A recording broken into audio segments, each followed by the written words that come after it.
Let's move on and talk about label-based access control or LBAC. Label-based access control provides granular security at the row and column level.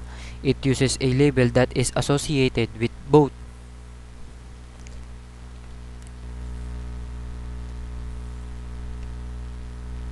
user sessions and data rows or columns to grant access to data in your table.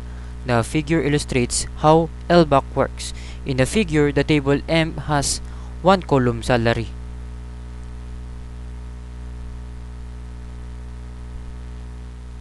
and an internal column ID containing the label for a given row. The other columns in the figure are used only for illustration purposes. If the query shown in the figure is executed,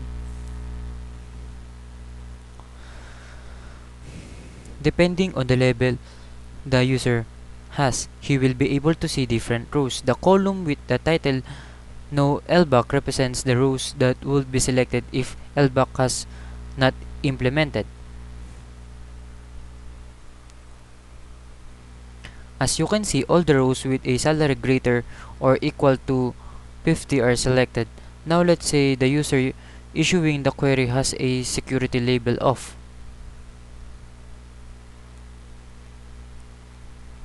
100. You can see the rows selected in this case on the third column counting from the left. In this case, DB2 will find the rows where salary is greater or equal to 50 and then it will review the security label for the row.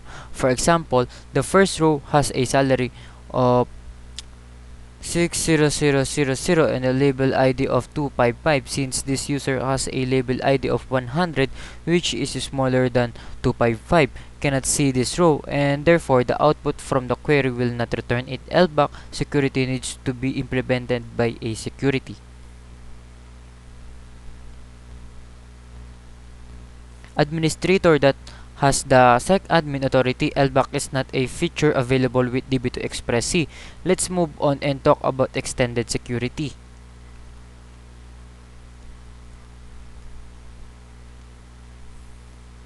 Extended security, which applies only to Windows, prevents access to DB2 files for users who are not part of the DB2 users or DB2 admins Windows groups. This way, not all Windows users will have access to DB2 system files from the operating system. You put in the DB2 admins group all the administrators of DB2 who will be able to do pretty much everything on DB2, and they can even access the DB2 system files through the operating system.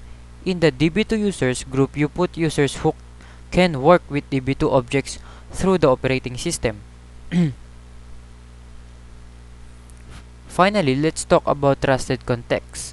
Trusted context applies to three tiered environments where you have a web server, an application server, and a database server.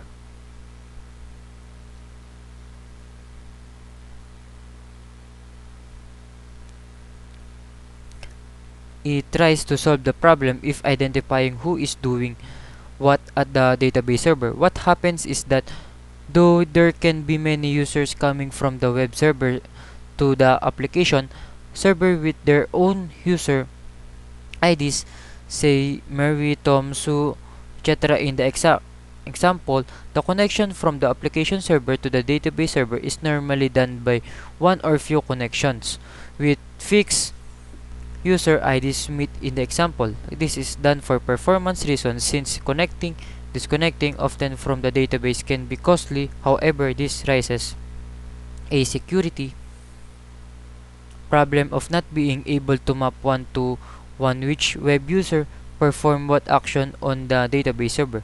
For example, was it user Mary who deleted a given record at the database server? We cannot determine this since all auditing will point to users meet.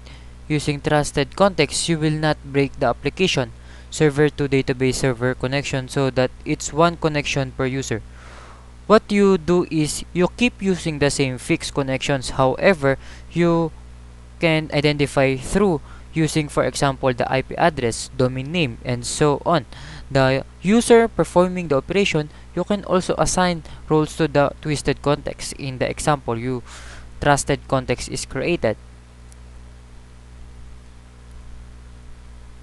Between the application server located at IP address 192.168.2.27 using the authorization Smith to connect from the application server to the DB2 server.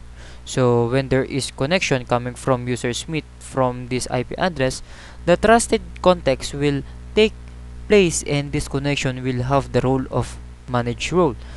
Now that this context is trusted. At the application server, you can code depending on the language a way to switch user at the app server level. So say from the web server, you access the app server as Mary. Then the app server, you put some logic that if it is Mary who happens to be a manager, switch Smith to this user ID for the trusted context. So from the DB server, Mary is now the user performing operations. So a trusted context applies to three third environments. The context is established between the app server and the DB server. The web server is not involved, and there are several attributes that can be used for identifying the trusted context, such as the IP address, domain name, authorization ID, and data encryption. If the same authorization ID, for example, connects from a different machine with a different IP address than the one used for the trusted context, he may not be able to access the same data. This includes this representation. Thank you for watching.